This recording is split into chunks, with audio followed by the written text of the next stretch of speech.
Ford जब India में operate कर रहे थे तो इनकी इंडियन लाइनअप में अराउंड 6 डिफरेंट कार्स थी, पर इनके जाने के बाद सिर्फ एंडेवर को सारी लाइमलाइट मिल गई। सब लोग कह रहे थे कि भाई बहुत ही अच्छी गाड़ी है, काश ये वापस आ जाए। पर मेरे ख्याल से थोड़ी और लाइमलाइट इस ब्रांड की EcoSport को मिलनी चाहिए, जिसने इंडिया में सब 4 मीटर वाले सेगमेंट को एस्टैब्लिश किया था। इस गाड़ी में आपको 10 साल पहले ऐसे फीचर्स मिलते थे जो कि आपको सेगमेंट की गाड़ियों में आज भी नहीं मिलते, जिनको मैंने अंदर बाहर से एकदम बढ़िया तरीके से टेस्ट करा, क्योंकि शायद अब EcoSport का इंडिया में दोबारा कमबैक हो सकता है एक नए एवटार में। तो ताकि हम एक स्टैंडर्ड सेट कर पाए, मैंने EcoSport को टेस्ट करा। पर उससे पहले अब चलो 2003 में जब फोर्ड ने अपनी EcoSport को ब्राजील में लॉन्च किया था। ये इस ब्रांड की फ्यूजन का एक थोड़ा बड़ा वाला, एक थोड़ा प्रैक्टिकल वर्जन था, जो कि इंडिया में तो नहीं आया पर ब्राजील में काफी बढ़िया काम कर रहा था। पर फिर 2012 तक आते आते फोर्ड ने अपनी EcoSport की सेकंड जनरेशन को इंडियन ऑटो एक्सपो में अनवील करा, जो कि इस ब्रांड के नए वाले फिएस्टा मॉड्यूलर आर्किटेक्चर पे बेस्ड थी, जिसके अंदर आपको काफी अपराइट लुक्स मिलती है, काफी बढ़िया आपको सामने पतली पतली लाइटें मिलती है और पीछे आपको स्टेपनी मिलती है। और फिर एक साल के अंदर अंदर ही या फिर जून 2013 में फोर्ड ने इस गाड़ी का इंडिया में लॉन्च कर दिया 3 डिफरेंट पावर ट्रेन ऑप्शन के साथ। तो जैसे आपको 3 डिफरेंट पावर ट्रेन ऑप्शन आजकल की Hyundai या फिर आपको कियास में मिलता है,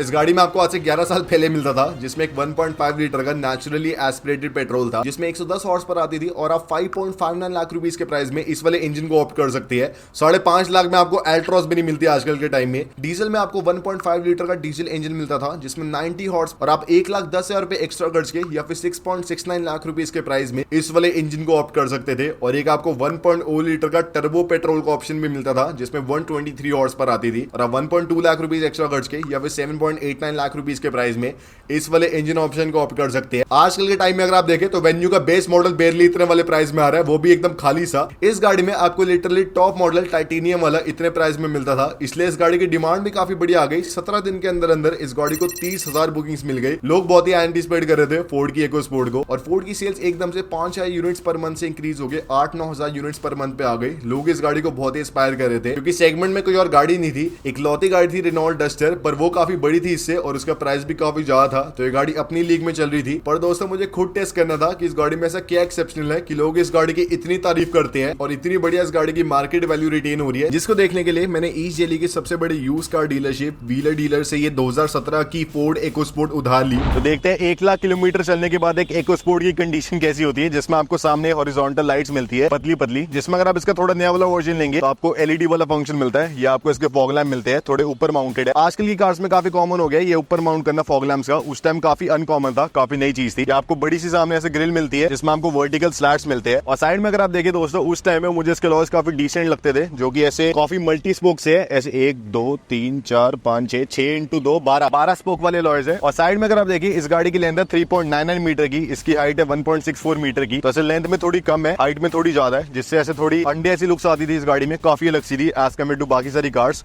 और पीछे अगर आप देखिए दोस्तों, पीछे अगर आप आए तो इसका ऐसे क्वार्टर ग्लास है, जो कि ऐसे डिसेंट लगता है। और इसकी कंडीशन में मत जाओ दोस्तों, थोड़ी अच्छा बेकार लग रही है, मुझे खुद पता है, पर यार थोड़ा पर्सपेक्टिव भी हमें पता चल जाएगा कि पुरानी EcoSport कैसी आजकल के टाइम में चलती है। और पीछे कूल चीज है जिसमें अगर आप देखिए स्टेपनी आपको पीछे माउंटेड मिलती है। कोई भी गाड़ी सेगमेंट में आपको ऐसी नहीं मिलती जिसमें स्टेपनी पीछे माउंटेड है। एक आपको वो मिलती है जिम्नी ऑब्वियसली, पर उसको कोई पूछता नहीं। और एक और कूल चीज है जिसमें अगर आप देखिए ये इसकी टेल लाइट है, और ये वाली अगर आप देखें टेल लाइट आपको सेम दिख रही होगी, पर इस वाली टेल लाइट में आपको इसके पीछे वाले दरवाजे का बटन मिलता है, जिसमें अगर आप ऐसे प्रेस करें, एक सेकंड अनलॉक करनी पड़ेगी। ये इसकी चाबी देखो भाई, काफी कूल है, छोटी सी चाबी एकदम, ये देखो ऐसे खुल जाता है और ऑपोजिट साइड में खुलता है एज कम्पेयर टू बाकी सारी side ward tail opening cars, for example Bolero वगैरह, उनका ऐसे खुलता है, क्योंकि शायद बाहर की है। इसमें आपको डिसेंट स्पेस मिलती है, दिखा नहीं सकता दोस्तों अंदर क्या है, थोड़ा अरे दिखा नहीं सकता दोस्तों और साइड में अगर आप देखिए दोस्तों तो ये आपको इसमें कीलेस एंट्री वाला सिस्टम मिलता है ऑक्टाविया जैसा, जिसमें अगर आप हाथ डालें तो गाड़ी अनलॉक हो जाती है, पर वो इसके टॉप मॉडल में आता है, ये वाला टॉप मॉडल नहीं है। इसमें आपको ये वाला बटन दबाना है रिक्वेस्ट सेंसर और गाड़ी अनलॉक हो जाएगी, जिसमें आपको ये पूरा ब्लैक इंटीरियर मिलता है। ये आपको एंडेवर जैसे डोर हैंडल मिलते हैं, काफी डिसेंट लगते हैं। और डैशबोर्ड दोस्तों अगर आप देखिए ऐसे साइड कुछ ज्यादा ऐसे ट्रायंगुलर सा डैशबोर्ड है, काफी डिसेंट लगता है। और अब दोस्तों इसको स्टार्ट करके देखते हैं, ये आपको बटन मिलता था उस टाइम में स्टार्ट स्टॉप का। ये डीजल वाली है तो ऑब्वियसली वाइब्रेशन होगी, जिसमें आपको ये देखे अगर आप तो आपको ट्रायंगुलर से इसके एसी वेंट्स मिलते हैं, बहुत सारे आपको बटन मिलते हैं, और प्रॉपर आपको कीपैड मिलता है 1 2 3 4 वाला, अगर आपको फोन नंबर दबाना था उस टाइम पे, या आपको इसके एसी कंट्रोल्स मिलते हैं। इसका स्टीयरिंग है बहुत नॉर्मल सा, और ये आपको इंस्ट्रूमेंट क्लस्टर मिलता है जिसमें इसके किलोमीटर वगैरह लिखे होते हैं। काफी दोस्तों बेसिक इंटीरियर है। अगर आप थोड़ा हायर वाला मॉडल लेते हैं तो आपको सनरूफ भी मिलती थी। अब दोस्तों चला के देखते हैं इस गाड़ी को, क्या इसमें अभी भी कुछ मजा बचा है या नहीं। पर दोस्तों अगर आप देखें ये गाड़ी ऑलमोस्ट 5 7 नहीं 7 8 साल पुरानी है ये गाड़ी ऑलमोस्ट,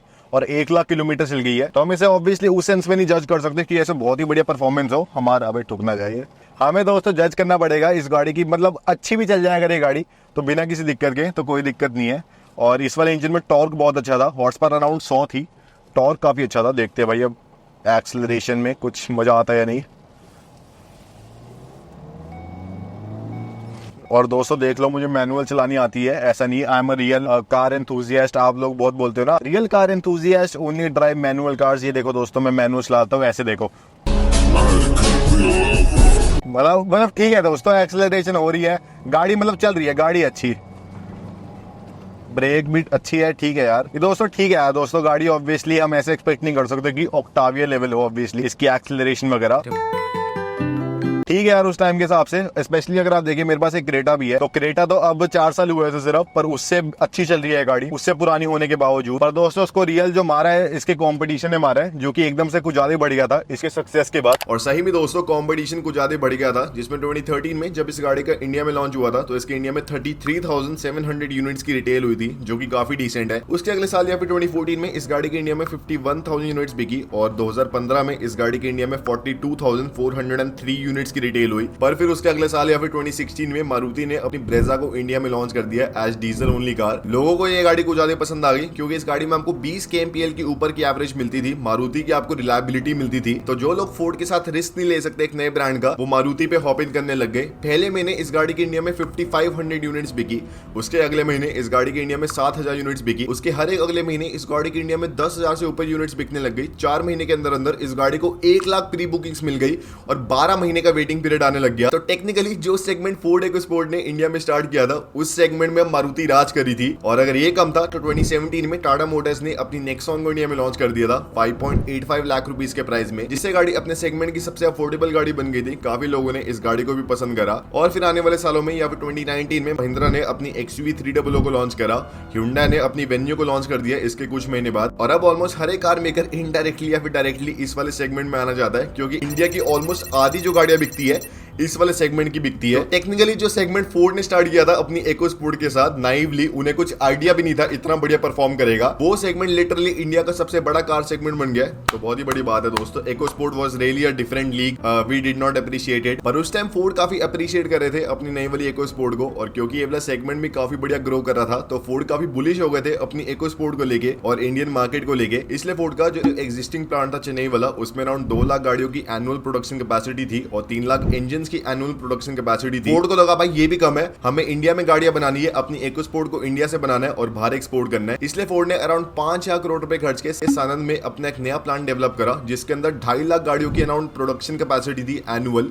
और अराउंड 3 लाख इंजन की प्रोडक्शन कैपेसिटी थी, जिसकी मदद से अब फोर्ड के पास ऑलमोस्ट एनुअल इंडिया में 4.5 लाख गाड़ियों की प्रोडक्शन कैपेसिटी बन गई थी और 6 लाख इंजन की प्रोडक्शन कैपेसिटी बन गई थी। बहुत ही बड़ा नंबर है। अभी फिलहाल टाटा मोटर्स की इतनी प्रोडक्शन कैपेसिटी है, फोर्ड की आज से 10 साल पहले थी। और फोर्ड ने सोचा था कि ये जो सारी प्रोडक्शन कैपेसिटी है इसको कैपिटलाइज करके फोर्ड इंडिया में अपनी इकोस्पोर्ट को डेवलप करेंगे और south Africa, Japan, Australia, Europe में अपनी फोर्ड इकोस्पोर्ट को एक्सपोर्ट करेंगे। तो टेक्निकली ऑलमोस्ट दुनिया में जहां पे भी इकोस्पोर्ट बिक रही थी वो इंडिया से बन के बिक रही थी। बहुत ही बड़ी बात है। और इनिशियली दोस्तों ये एडिशनल प्रोडक्शन कैपेसिटी काफी बेनिफिशियल भी बन गई थी, क्योंकि फोर्ड इंडिया से 1.5 लाख गाड़ियां हर एक साल बना के बाहर एक्सपोर्ट कर रहे थे और इंडिया का सबसे बड़ा कार एक्सपोर्टर बन गया था। पर दोस्तों नुकसान इस ब्रांड को इंडियन मार्केट से ही मिल रहा था, जिसमें अगर आप इस ब्रांड की पिछले डेकेड की सेल्स देखें तो 2010 से लेके 2020 के बीच में इस ब्रांड की सेल्स ऑलमोस्ट एक ब्रैकेट के बीच में रही है, जो कि 17 कार से लेके 1 लाख गाड़ियों के बीच में है। तो जितना मर्जी ये ब्रांड ट्राई कर रहा था, इस ब्रांड की सेल्स इंडिया में 1 लाख गाड़ियों के ऊपर जा नहीं पा रही थी। पर इस ब्रांड की प्रोडक्शन कैपेसिटी 4.5 लाख गाड़ियों की थी। तो भले ये ब्रांड बाहर ऑलमोस्ट 1 लाख गाड़ियां एक्सपोर्ट कर रहा था, इंडिया में ब्रांड ऑलमोस्ट 1 लाख गाड़ियां बेच रहा था, दोनों मिला के 2.5 लाख हो गया। तब भी इस ब्रांड की 2 लाख गाड़ियों की प्रोडक्शन कैपेसिटी वेकेंट पड़ी थी,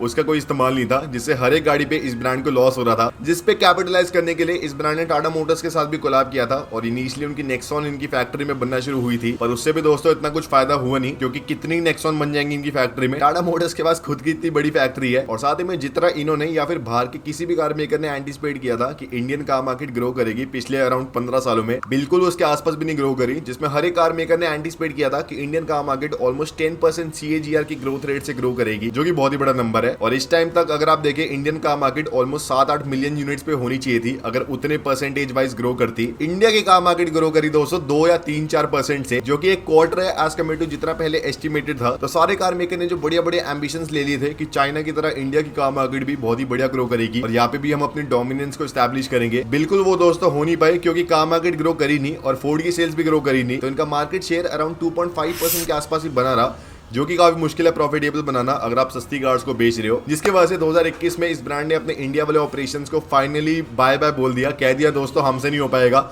बहुत मुश्किल है इंडिया में काम करना। इन्हें ऑलमोस्ट 15,000 करोड़ के लॉसेस फेस करने पड़े अपने पूरे इंडिया में एग्जिस्टेंस के, पर अभी भी इनकी गाड़ियां इंडिया में बन रही थी और 2022 तक बनते रही और 2022 में फिर फाइनली लास्ट इकोस्पोर्ट इंडिया में बनी। पर दोस्तों अभी भी ये ब्रांड अपने इंजन को इंडिया में बना रहा है और जो पहले इस ब्रांड को लॉसेस फेस करने पड़ रहे थे वो इस ब्रांड के सारे हट गए और पिछले साल इस ब्रांड ने ऑलमोस्ट 500 करोड़ के प्रॉफिट्स कमाए इंडिया में इंजन को बना के। तो टेक्निकली ये ब्रांड सिर्फ हमारा ही फेवर कर रहा था अपनी कार्स को इंडिया में बेच के, लॉसेस इनको हो रहे थे। अगर ये ब्रांड सिर्फ इंजन को बना के इंडिया से बाहर एक्सपोर्ट करता, ये ब्रांड ज्यादा प्रॉफिटेबल था और ज्यादा ग्रीन में रहता। पर दोस्तों अब अगर आप देखें पिछले 3-4 सालों में इंटरनेशनल कार मार्केट काफी कुछ चेंज हुई है एज कम्पेयर टू पहले, जिसमें अगर आप देखें अमेरिका में फोर्ड की काफी बड़ा डोमिनेंस है क्योंकि फोर्ड अमेरिकन कार मेकर है, तो वहां पे तो बढ़िया वो परफॉर्म करता रहेगा। यूरोपियन मार्केट अगर आप देखें पिछले कुछ सालों में ऑलमोस्ट स्टैग्नेंट हो गई है, वहां पे कार्स की कोई ग्रोथ हो नहीं रही। फोर्ड की वहां पे ग्रोथ हो नहीं रही क्योंकि वो जनरली यूरोपियन कार मेकर्स को प्रेफर करते हैं वहां के लोग, तो इसलिए फोर्ड वहां पे भी उसी एक ब्रैकेट के बीच में अपनी सेल्स को कर रहा है। अगर आप चाइना में देखें फोर्ड की सेल्स डिक्लाइन हो रही है क्योंकि चाइनीज कार मेकर ऑलमोस्ट आधे प्राइस में फोर्ड से बढ़िया गाड़ी बना पा रही है,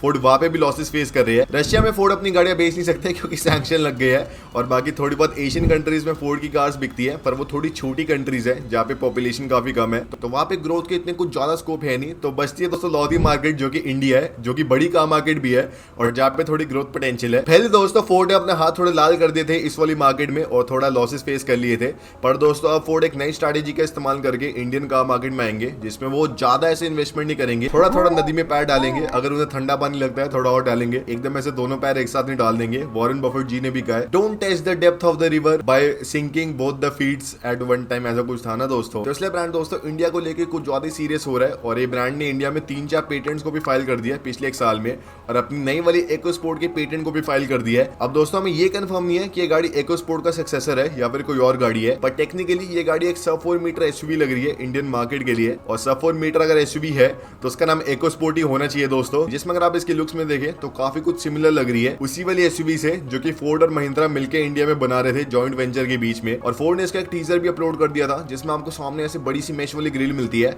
आपको हॉरिजॉन्टल पतली पतली लाइटें मिलती है और एकदम आपको स्ट्रेट सा बॉनेट मिलता है।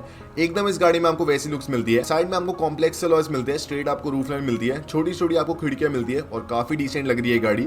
और काफी कुछ अगर आप देखें ये गाड़ी सिमिलर लग रही है फोर्ड की एजेल से। अगर आपको नहीं पता तो फोर्ड की एक एजेल आती है जो कि एग्जैक्टली सेम लगती है इंडिया की महिंद्रा एक्सयूवी 700 से। और मुझे काफी कुछ लगता है कि जो फोर्ड ने महिंद्रा के साथ मिलकर इंडिया में जो प्लेटफॉर्म वगैरह डेवलप किया था ना, फोर्ड ने इंडिया में तो इस्तेमाल करा नहीं बट चाइना में उसी वाले प्लेटफॉर्म का इस्तेमाल करके फोर्ड अपनी एजेल को बेच रहे हैं क्योंकि आपको सामने वही वाली जो टीजर वाली लाइट्स है वही आपको मिलती है, वही वाली आपको ग्रिल मिलती है, साइड में आपको लंबी सी लुक्स मिलती है। एक्सयूवी 700 की तरह आपको इंटीग्रेटेड डोर हैंडल्स मिलते हैं एक्सयूवी 700 की तरह। व्हील वाले एरिया के ऊपर आपको एक बल्ब जैसा मिलता है इसकी विंडो लाइन में और आपको वही थोड़ी स्लोपिंग वाली रूफ लाइन मिलती है और आपको एक्सयूवी 700 की तरह ही इसकी टेल लाइट्स का ओवरऑल शेप मिलती है, काफी कुछ सिमिलर लगती है। इंटीरियर में आपको 3 स्क्रीनें मिलती है, आपको ऐसे कनेक्टेड सा स्टीयरिंग मिलता है और आपको 2.0 लीटर का टर्बो पेट्रोल इंजन मिलता है जिसमें आपको 250 हॉर्स पर मिलती है। तो टेक्निकली अगर फोर्ड इंडिया में कमबैक करते हैं और अपनी इकोस्पोर्ट को इंडिया में दोबारा लाते हैं तो काफी कुछ उसमें आपको ये वाले फीचर्स मिलने वाले हैं जिससे गाड़ी एकदम सेगमेंट प्रूफ बनने वाली है, काफी बढ़िया इसमें मुझे आने वाली है। और मुझे क्या लगता है कि फोर्ड अगर अपनी इकोस्पोर्ट को इंडिया में दोबारा लॉन्च करती है, अगर 2-3 लाख रुपए इस गाड़ी का प्राइस ज्यादा भी होता है एज कम्पेयर टू बाकी सारी गाड़ियां कॉम्पिटिशन की, ये गाड़ी बढ़िया परफॉर्म कर सकती है, फोर्ड इंडिया में दोबारा बढ़िया परफॉर्म कर सकती है। लोग बहुत तरस रहे उनके लिए। आप बताना आपको कैसी लगी नई वाली इकोस्पोर्ट। और ये था आज की वीडियो में, सब्सक्राइब कर देना दोस्तों इस वाली वीडियो को, 1 मिलियन करने जल्दी से करा दो यार।